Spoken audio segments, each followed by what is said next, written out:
Dan sampai saat ini 1 tahun gue nge-YouTube. Oke, halo teman-teman, selamat datang di channel Sulian Official. Kali ini gue mau berbagi cerita pengalaman gue nge-YouTube. Jadi saat ini channel gue udah 1 tahun ya. Tapi gue rutin upload itu sejak Maret 2020.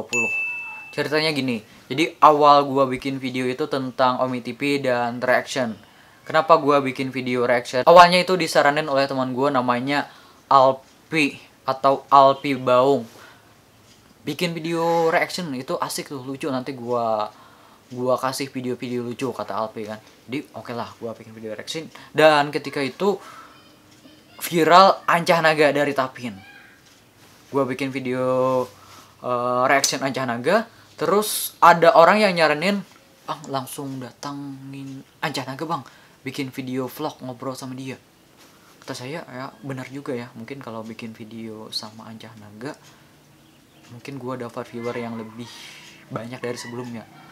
Terus gue coba hubungin Ancah Naga dengan beberapa kesepakatan, beberapa perjanjian. Akhirnya gue bikin video sama Ancah Naga dan gue upload ke YouTube. Dan ternyata viewernya lumayan ya, dan subscriber gue lumayan banyak naiknya.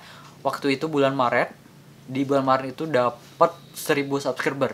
Awalnya niat gue bikin video sama Ancah Naga itu biar ini ya, orang nyari di YouTube. Kan Ancah Naga bukan YouTuber, dia selebgram yang mendadak viral, dan di Facebook juga viral, tapi di YouTube belum. Jadi kalau gue bikin video di YouTube, mungkin orang akan mencari Ancah Naga di YouTube dan orang nemu video gue. Niat gue cuman itu sih, nggak ngerti masalah pansos itu apa.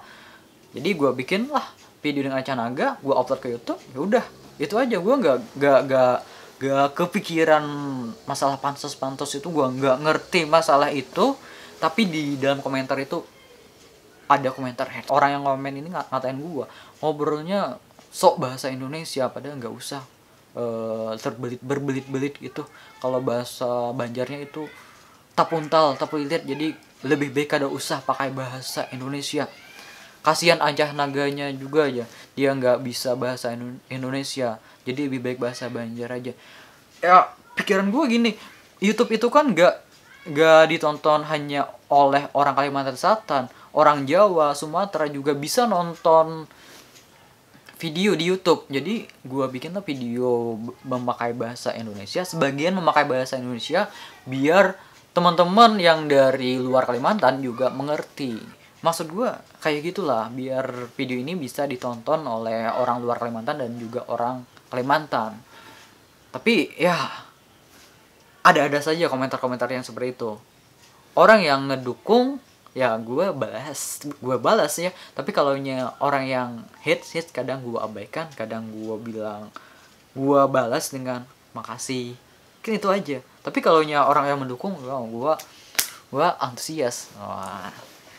Setelah video itu dikomentarin orang hates, gue nggak nyerah, gue tetap nge-YouTube ya. Dan tidak lama kemudian viral lagi Solihin Gas. Itu di Facebook ya, viral ya. Bahkan diposting oleh akunnya, halamannya Sule. Kalian tahu kan, Sule dulu SOS, pelawak komedian itu juga upload video Solihin Gas, dan akhirnya Solihin Gas viral. Gua awalnya nggak ada niatan bikin video dengan Solihin Gas ngobrol-ngobrol gitu. Gua nggak ada rencana bikin video gitu. Tiba-tiba ternyata ada orang yang DM gua namanya Saupahata. Terus bang, bisa ke Barabai nggak bikin video sama Solihin Gas, bikin video kayak sama Ancah Naga. Mumpung ada yang ngajak, ini kan mumpung ada yang ngundang, oke lah.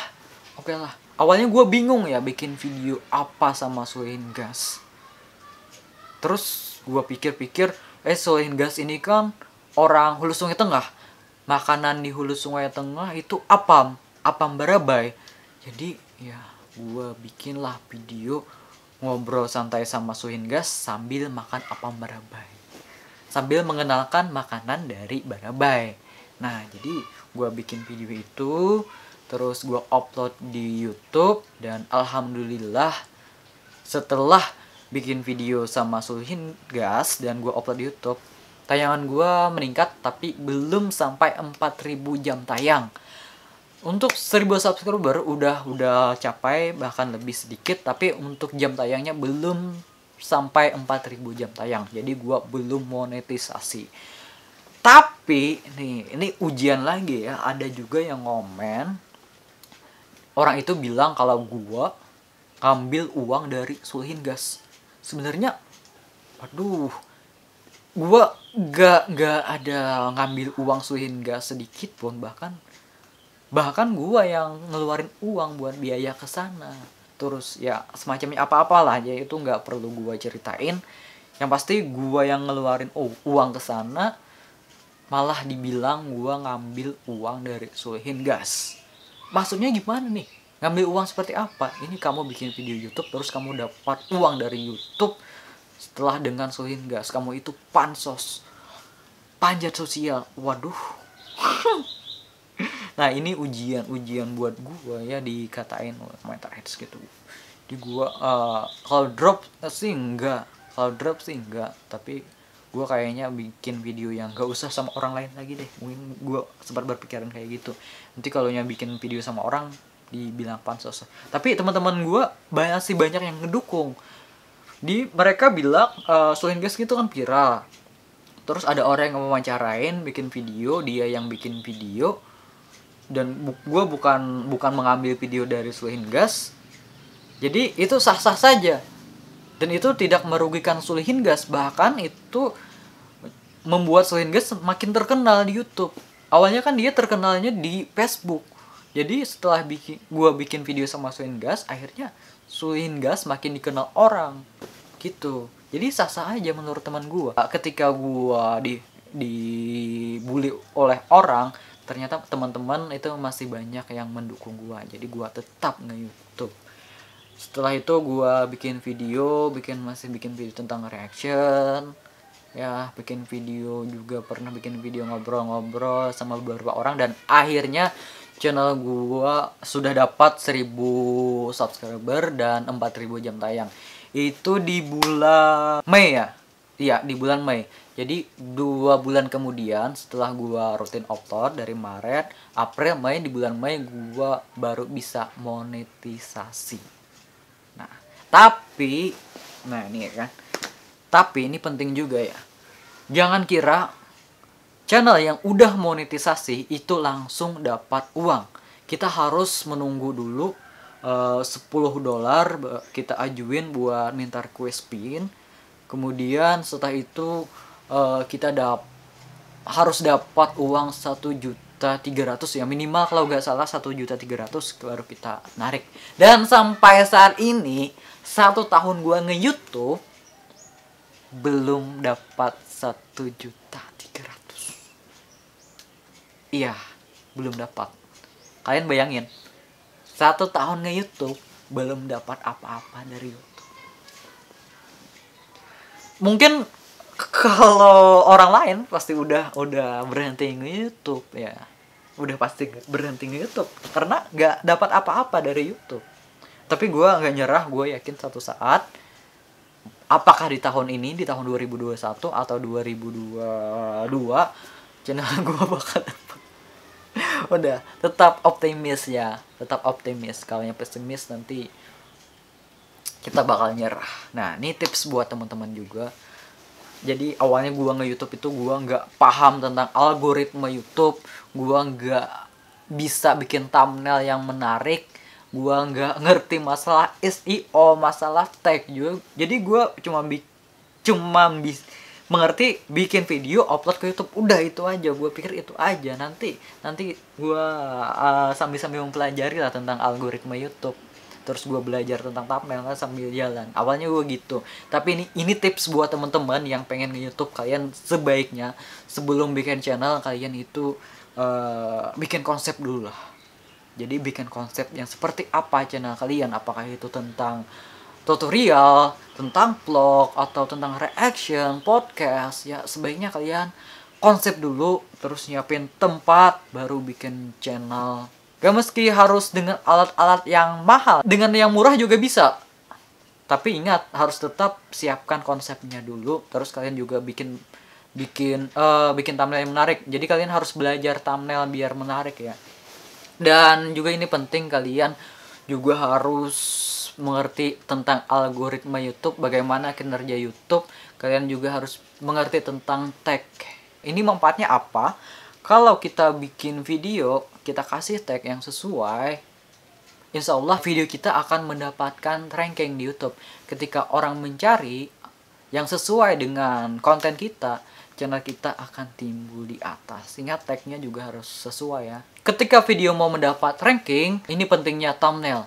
Kalian harus bikin thumbnail yang menarik. Ketika video kalian di ranking, terus muncul apakah ranking 3 atau 4. Kalau ranking 1 mungkin agak susah ya. Karena ranking 1 biasanya yang viewernya banyak, terus channelnya yang banyak, subscriber itu biasanya yang ranking 1. Bersyukurlah kalau dapat ranking 3 atau 4 tentang hal-hal yang lagi viral, terus kita dapat ranking yang tinggi, lumayan kan. Dan ini pentingnya thumbnail. Ketika video mau mendapatkan ranking, dan orang akan mengklik kalau thumbnail mau menarik. Sayang kalau sudah mendapatkan ranking yang tinggi tapi thumbnailnya tidak menarik, orang akan mengklik video yang lain, sehingga videomu bakal terlewatkan kayak lagunya Sheila on 7.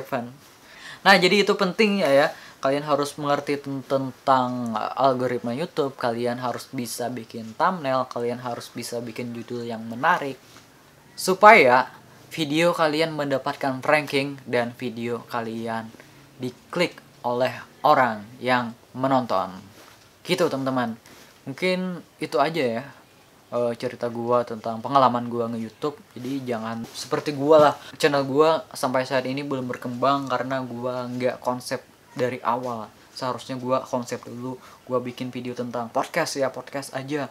Gua harus nyiapin alat-alatnya, terus nyiapin tempatnya. Gak meski mahal, tapi harus ada tempat, harus ada alat yang sesuai dengan channel gua. Jadi sebaiknya kalian gitu, ingat ya, kalau kalian bikin channel, aku saranin kalian konsep dulu yang benar. Konsep dulu channelmu seperti apa, dan ingat kalian harus belajar cara membuat thumbnail yang menarik. Jangan kayak gua. Channel gua gak berkembang. Tapi gua tetap nge-YouTube karena gua baru mulai.